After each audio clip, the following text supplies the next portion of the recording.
नमस्कार, मैं उर्मिला यादव अपने YouTube channel Urmila Yadav Hindi classes में आप सभी व्यूअर्स का एक बार फिर से स्वागत करती हूँ। आज की इस कड़ी में हम करने जा रहे हैं ऋतुकाल से संबंधित महत्वपूर्ण तथ्य। ऐसे तथ्य जो परीक्षा में आते हैं, बहुत ही महत्वपूर्ण है। बहुत सारे प्रश्न इन तथ्यों में से ही निकल के बनते हैं।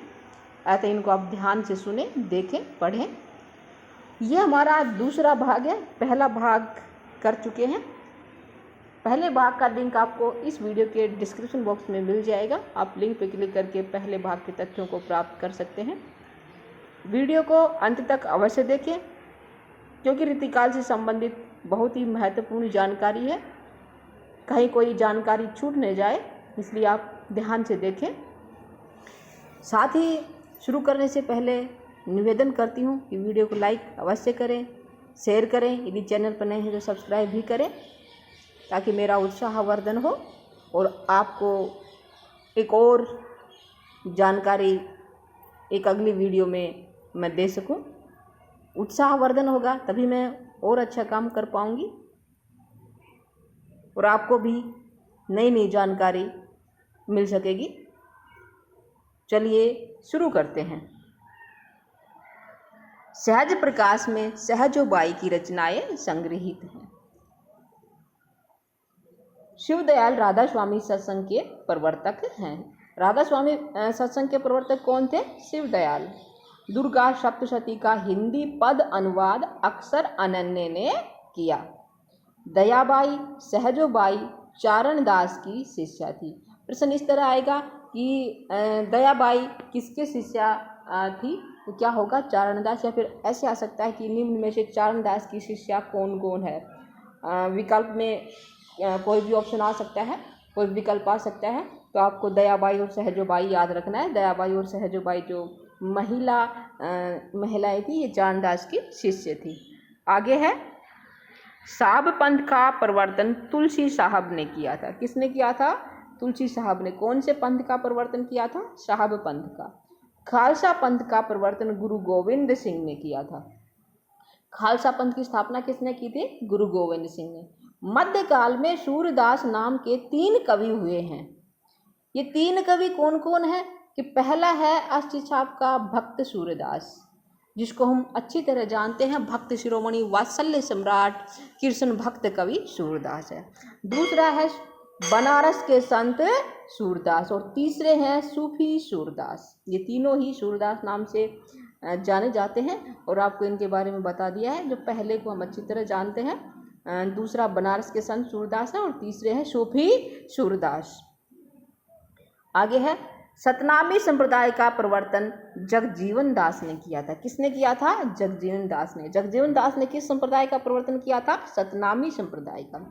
राम स्नेही संप्रदाय का प्रवर्तन दरिया साहब मारवाड़ वाले ने किया था। राम स्नेही संप्रदाय के प्रवर्तक कौन थे? दरिया साहब थे, जो कहाँ के रहने वाले थे? मारवाड़ के रहने वाले थे। बहुत ही महत्वपूर्ण है, परीक्षा में आ चुका है और आगे भी आने वाला है कि राम स्नेही संप्रदाय के प्रवर्तक कौन है। सबसुखी संप्रदाय का प्रवर्तन रामचरण दास ने किया था। किसने किया था? रामचरण दास ने। ये भी बहुत ही महत्वपूर्ण है, आ चुका है।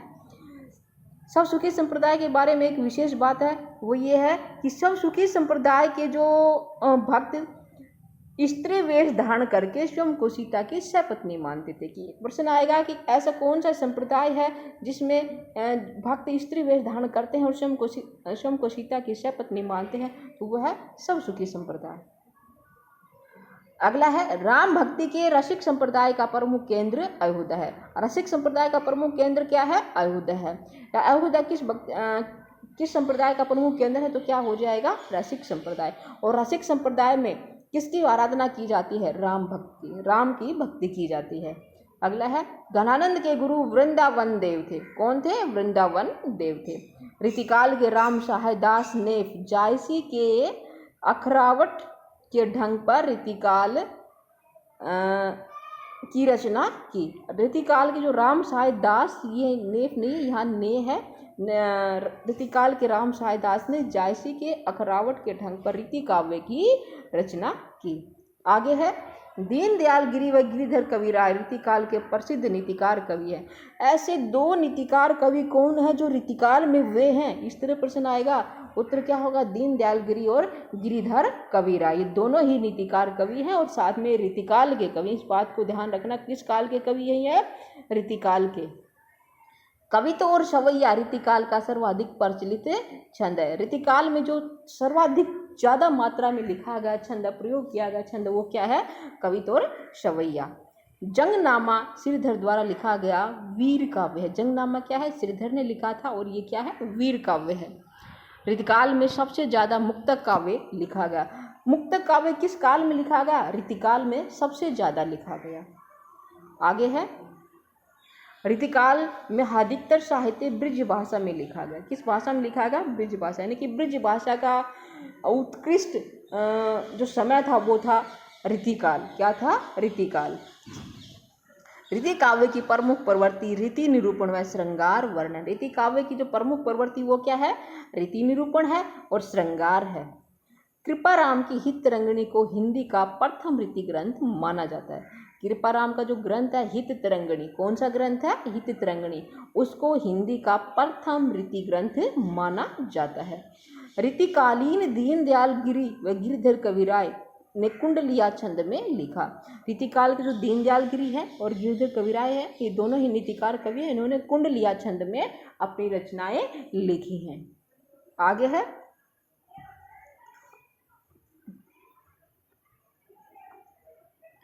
बेताल कवि ने छप्पे छंद का प्रयोग किया। बेताल कवि ने किस छंद का प्रयोग किया? छप्पे छंद का। कल्पना की समाहार शक्ति बिहारी सतसई की प्रसिद्धि का कारण है। बिहारी सतसई जो बिहारी की लिखी रचना है, उसकी जो प्रसिद्धि है, उन्होंने मात्र एक पुस्तक लिखी है और इसी से उन्होंने बहुत ज़्यादा प्रसिद्धि पाई है, उसी से वो प्रसिद्ध हो गए। और उसमें किस वजह से प्रसिद्ध हुए, क्या ऐसी शक्ति थी उस किताब में, इस रचना में, कि उनको उसी एक रचना से प्रसिद्धि मिली? वो शक्ति थी कल्पना की समाहार शक्ति, यानी कि बहुत थोड़े से शब्दों में बहुत कुछ कह देना। ये क्या कहलाता है? कल्पना की समाहार शक्ति। कल्पना की समाहार शक्ति और साथ में इसको गागर में सागर भरना, ये भी कहते हैं। गागर में सागर भरने का अर्थ होता है कि थोड़े शब्दों में बहुत कुछ कह देना। बिहारी ने अपनी इस बिहारी सतसई में, जिसमें लगभग 713 दोहे हैं, इस रचना में दोहों के जरिए थोड़े से शब्दों के जरिए बहुत कुछ कह दिया है। केशव दास की रामचंद्रिका को छंदों का अजायब घर कहा गया। केशव दास की रामचंद्रिका, उसको क्या कहा गया है? छंदों का अजायब घर कहा गया है। रीतिकाल में बिहारी सतसई, मतिराम सतसई तथा वृंद सतसई, 3 सतसई लिखी गई। कौन कौन सी ली गई थी? बिहारी सतसई, मतिराम सतसई और वृंद सतसई लिखी गई है। भिखारी दास रीतिकाल के अंतिम प्रसिद्ध रीति आचार्य थे। क्या थे? अंतिम प्रसिद्ध रीति आचार्य। आगे है, बोधा का वास्तविक नाम बुद्धिसेन था। क्या नाम था वास्तविक? बुद्धिसेन।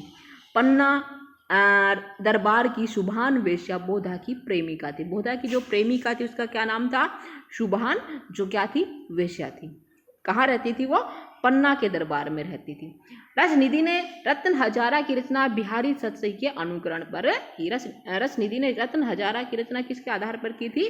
बिहारी सतसई के अनुकरण पर की थी। रसनिधि का वास्तविक नाम पृथ्वीसेन था। क्या नाम था वास्तविक? पृथ्वी सिंह था रसनिधि का वास्तविक नाम। याद रखिएगा इसको, क्या नाम था? पृथ्वी सिंह। द्विजदेव का वास्तविक नाम महाराजा मानसिंह था। क्या नाम था? महाराजा मानसिंह। महाराजा मानसिंह ने द्विजदेव नाम से अपनी रचनाएं लिखी हैं। आगे है, भिखारी दास ने अपने ग्रंथ रस सारांश में नाइन, नटिन, धोबिन, कुम्हारिन, बरेन आदि सब जातियों की द्वितियों को लिखा है। इस बात को खास करके आप नोट कीजिए। ये बातें आपको ढूंढने पर भी बहुत कम मिलेंगी कि भिखारी दास ने अपने ग्रंथ रस सारांश में किन किन जातियों का, किन किन जातियों की द्वितियों का वर्णन किया है। तो क्या होगा उत्तर? नाइन, नटिन, धोबिन, कुम्हारिन, बरेन आदि जातियों की द्वितियों को दिखाया है। आगे है, बिहारी दास प्रतापगढ़ के अवध के पास टयोंगा गांव के रहने वाले श्रीवास्तव कायस्थ थे। भिखारी दास प्रतापगढ़ के पास टयोंगा गांव के रहने वाले थे और श्रीवास्तव कायस्थ थे। आगे, रसलीन का पूरा नाम सैयद गुलाब नबी था। क्या नाम था? पूरा नाम सैयद गुलाब नबी था। किसका? रसलीन का। रसलीन बिलग्राम हरदोई के रहने वाले, बिलग्राम जो हरदोई में वहाँ के रहने वाले थे। आगे है अंग दर्पण। रसलीन की काव्य रचना में 180 दोहे हैं। अंग दर्पण जिसके रचयिता रसलीन है और इन्होंने यह अंग दर्पण 1737 ईस्वी में लिखा था। इसमें 180 दोहे हैं। रसलीन ने रस प्रबोध कृति 1747 ईस्वी में लिखी थी और इसमें 1147 दोहे हैं। रस प्रबोध किसकी रचना है? रसलीन की है। कब लिखी थी? 1747 में लिखी थी। कितने दोहे इसमें? 1147 दोहे हैं।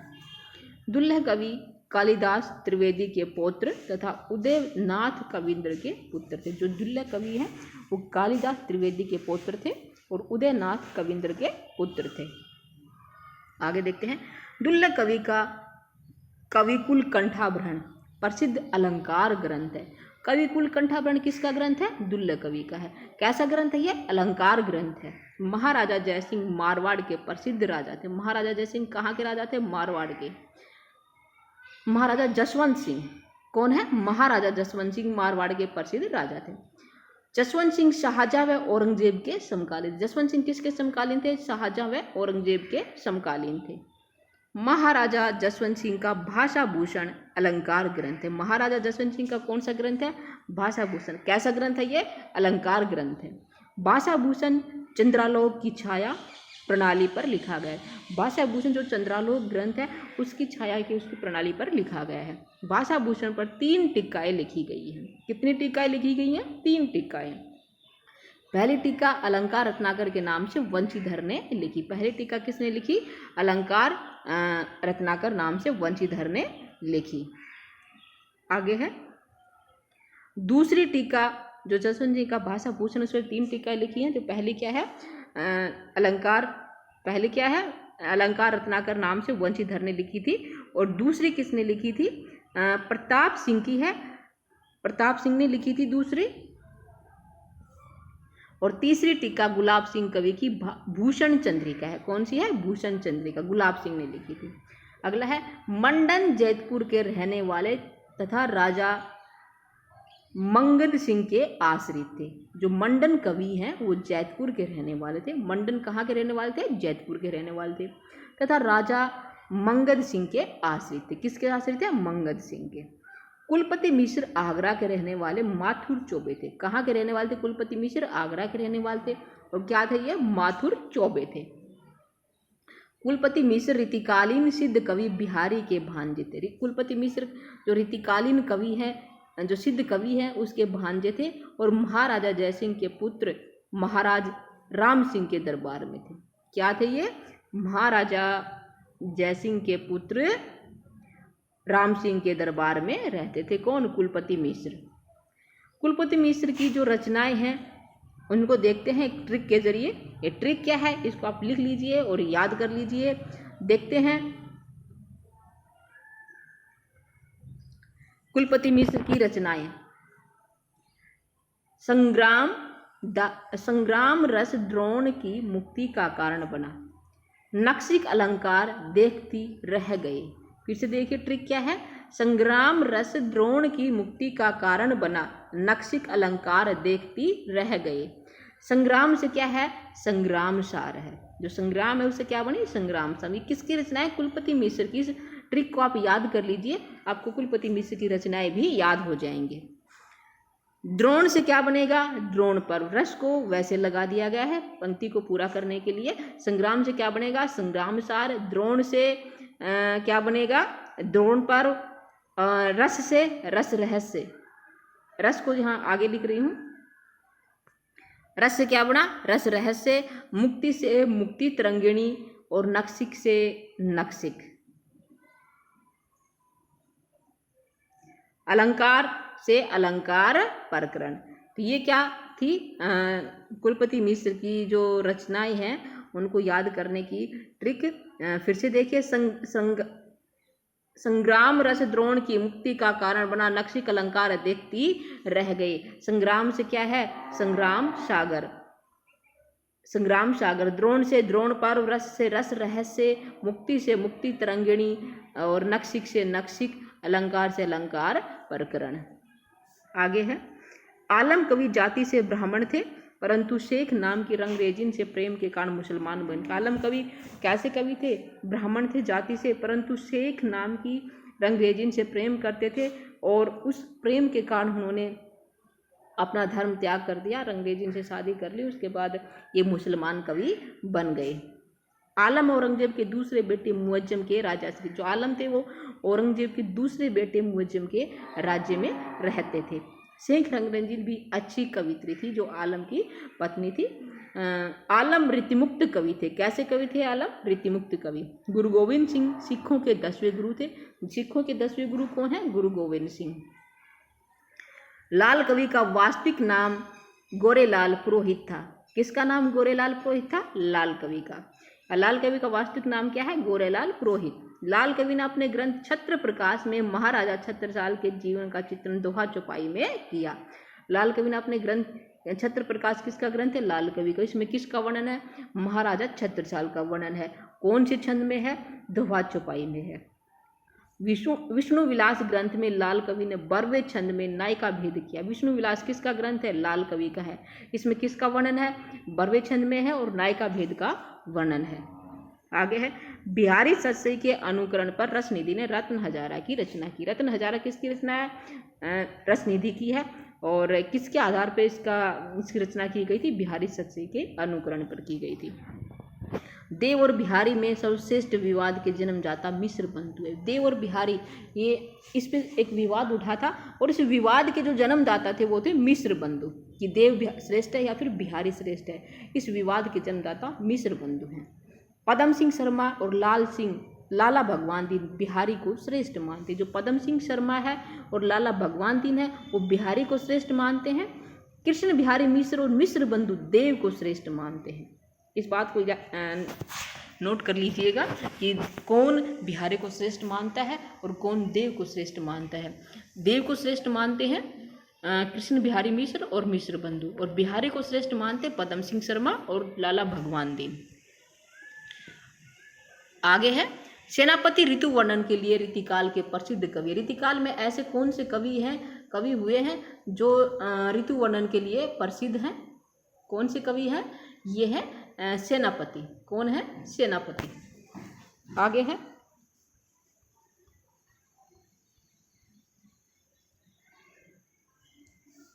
बिहारी के दोहों को नावक के तीर कहा गया। किसके दोहों को नावक के तीर कहा गया? सही उत्तर होगा बिहारी के दोहों को नावक के तीर कहा गया।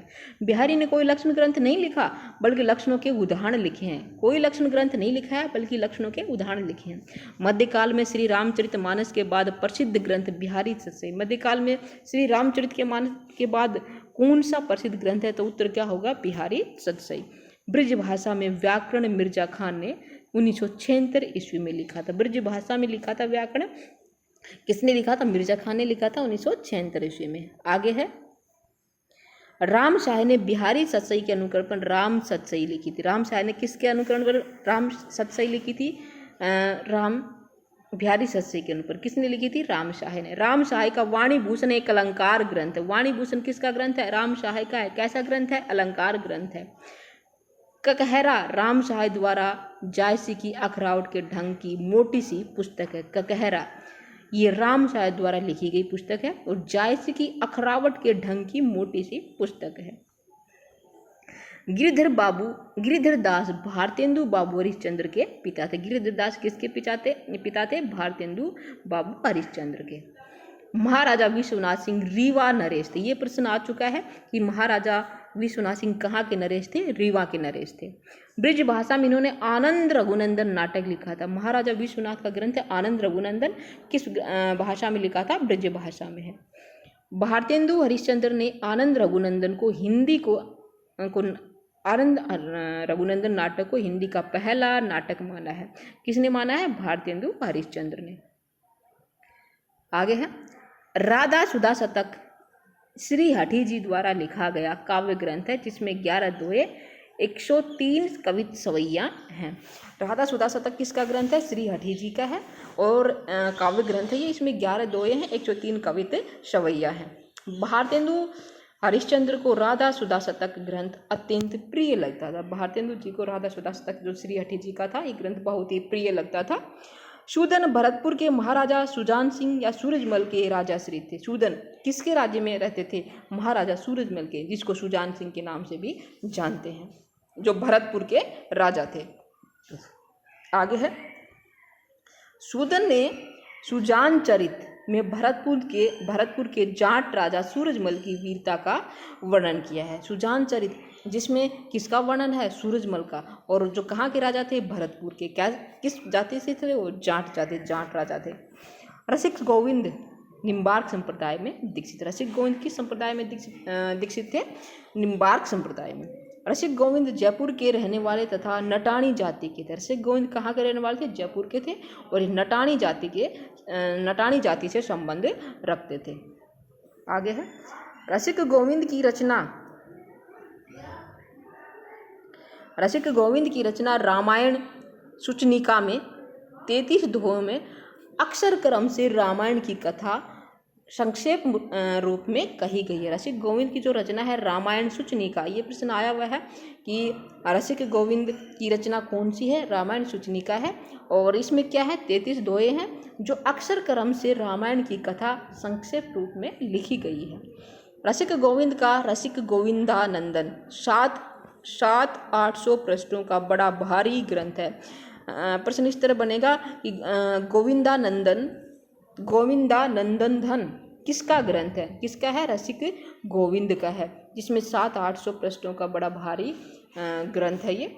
वृंदावन में जाकर घनानंद वैष्णव भक्त हो गए थे। क्या हो गए थे? घनानंद वृंदावन में गए थे और वहां जाकर उन्होंने वैष्णव भक्ति को अपना लिया था।